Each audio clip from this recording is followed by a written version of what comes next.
Morning, welcome back to my channel.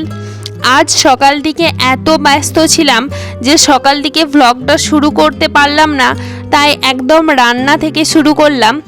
আজকে রান্নাতে প্রচুর কিছু আইটেম হবে, সেই জন্য প্রচুর ব্যস্ত আছি। এক এক করে সব আইটেমগুলো এদিকে চাপিয়ে দিয়েছি। ওইদিকে ভাত, ডাল, তরকারি যা হবে সমস্ত ঘরোয়া খাবারগুলো আমার ছোট কাকিমণি করছে। আর এদিকে স্পেশাল যে আইটেম আজকের রাইস, আলুর দম, পায়েস, এগুলো সব আমি করছি। ফার্স্টে এদিকে রাইসটা চাপিয়ে দিলাম, গরম মশলা, লেবুর রস দিয়ে জলটা গরম করতে দিয়ে দিলাম। আর একদিকে চালটা দিয়ে সেদ্ধ করতে দিয়ে দিয়েছি। আর একদিকে কড়াতে এদিকে রাইসের যে সবজিগুলো লাগবে সেই সবজিগুলো কড়াতে ভেজে নিচ্ছি। গাজর, ক্যাপসিকাম, বিনস এগুলো সব এক এক করে ভেজে নিচ্ছি। রাইস আর আলুর দমের ফুল রেসিপিটা, মানে কি কি মশলা দিয়ে করি, কতক্ষণ ভাজতে হবে, ফুল রেসিপিটা আমার এই চ্যানেলে আপলোড করা আছে। আমি ভিডিওটার ডেসক্রিপশানে লিংক দিয়ে দেব, আপনারা সেখান থেকে দেখে নিতে পারেন। আজকে অতটা দেখাচ্ছি না, একটু একটু করে কেটে কেটে দেখিয়ে দিচ্ছি। তো এইদিকে সবজিগুলো সবই ভাজা হয়ে গেছে, বিনস, ক্যাপসিকাম সব ভাজা হয়ে গেছে। তো এগুলো তুলে রেখে দিলাম। আর ওই তেলেতেই কিছু কাজু আর কিশমিশ ভেজে নেব, নিয়ে তুলে রেখে দেব। এইদিকে এগুলো ভাজতে ভাজতে রাইসের ভাতটাও রেডি হয়ে গেছে। ভাতটাকে ফ্যান ঝোড়াতে দিয়ে দিয়েছি। তারপরে এই কড়াতেই একটু গরম মশলা, তেল আর ঘিয়ের ওপর ফোড়ন দিয়ে ভাতগুলো দিয়ে চিনি গুঁড়ো, মিষ্টির জন্য চিনি গুঁড়ো, তারপরে গোলমরিচের গুঁড়ো, যা যা মশলা লাগে সেইগুলো দিয়ে ভালো করে নাড়াচাড়া করে ভেজে নেব।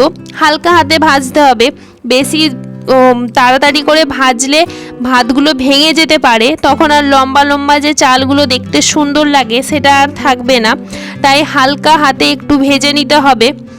আর এই রাইসের কালারটা আমার এত ভালো লাগে না, সাদা, সবুজ, গেরুয়া সব কালার মিশে থাকলে দারুণ কিন্তু দেখতে লাগে।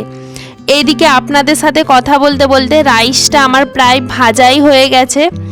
একটুখানি লাস্টে গোলমরিচও দিয়ে দিলাম, তাহলে একটু ঝালঝালও থাকবে, বেশ খেতে ভালো লাগবে। রাইসটাকে নামিয়ে নিয়েছি একটা বড় গামলাতে। ওইদিকে আলুর দমটাও চাপিয়ে দিয়েছি। তেলের উপর গরম মশলা ফোড়ন দিয়ে আলুটাকে বেশ কিছুক্ষণ নাড়াচাড়া করে ভেজে নিয়েছি। আলু কিন্তু আমি সিদ্ধ করি না, কেননা সিদ্ধ করলে আমার অতটা ভালো লাগে না, সেই কারণে তেলের ওপর ভেজে করি, টেস্টটা আরও সুন্দর হয় আমার মনে হয়। তারপরে মশলাগুলো দিয়ে দিলাম, আদা রসুন বাটা, তারপরে একটু পোস্ত বাটা একসাথে দিয়ে ভালো করে কষিয়ে জল ঢেলে নিজের পরিমাণ মতো মাখা মাখাটা রেখে নামিয়ে দিলাম। আর একদিকে এদিকে পায়েসটাও বসিয়ে দিয়েছিলাম, কেননা অনেকগুলো আইটেম তো তাড়াতাড়ি করে না করলে অনেক বেলা হয়ে যাবে।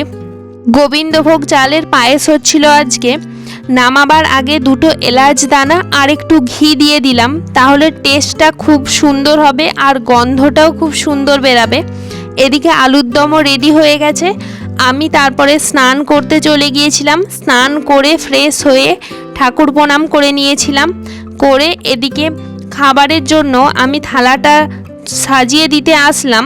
ফার্স্টে কাজু আর কিশমিশগুলো বাটির ওপর বসিয়ে নিলাম, তারপর রাইসটা দিলাম। তাহলে যখন বাটিটা উল্টে দেব, ওপরে কাজু বাদামগুলো দেখা যাবে, কিশমিশগুলো দেখা যাবে, দেখতে কিন্তু খুব সুন্দর লাগবে। চেপে চেপে বাটিটা ভর্তি করে নিলাম, ফাঁক থাকলে কিন্তু বসবে না, ফেটে যাবে, সেই কারণে ভালো করে চেপে চেপে ভর্তি করে নিলাম। তারপরে উল্টে দেব। উল্টানোর সময় সাবধানে উল্টাতে হবে যাতে ফেটে না যায়, ফেটে গেলে আর কিন্তু বসবে না। এদিকে আস্তে আস্তে করে বাটিটা তুলে নিলাম, খুব সুন্দরই বসেছিল দেখলাম। তারপরে সরিয়ে নিয়ে আলুর দমটাও রেডি করে নিলাম।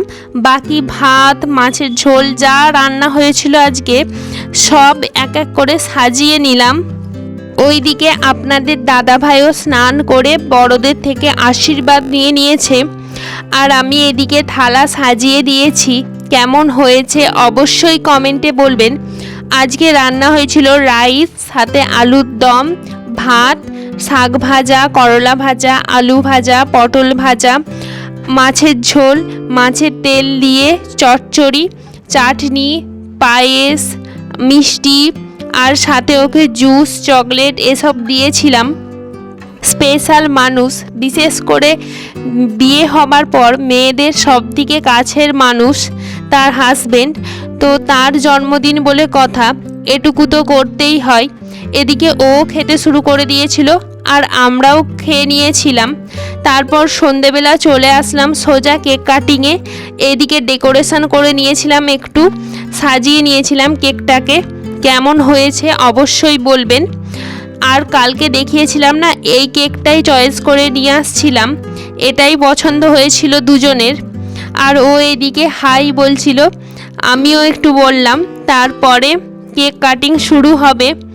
আর এই কেকটার ওপরে যে ফুলের মতো দুটো পাপড়ি আছে না, ওই দুটো আমাদের দুজনের সবদিকে পছন্দ, একটা ওর আর একটা আমার। কেক কাটার আগেই দুজনে বলে রেখেছিলাম। এইদিকে আমি কেকটা নিয়ে একটু ঢং করে নিচ্ছিলাম।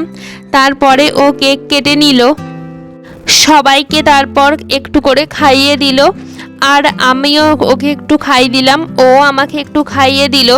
ঠাকুরের কাছে প্রার্থনা করি যেন এই দিনটা বারবার ওর জীবনে ফিরে আসে আর আমরা সবাই মিলে এভাবে আনন্দ করতে পারি আর ওর সমস্ত ইচ্ছা পূর্ণ হোক। আজকের দিনটা বেশ হাসি খুশি কাটলো। আজকের ভ্লগটা এখানেই শেষ করছি। যদি ভালো লাগে অবশ্যই লাইক, কমেন্ট, শেয়ার করবেন এবং চ্যানেলটি সাবস্ক্রাইব করে পাশে থাকা বেল আইকনটি বাজিয়ে দেবেন। ধন্যবাদ।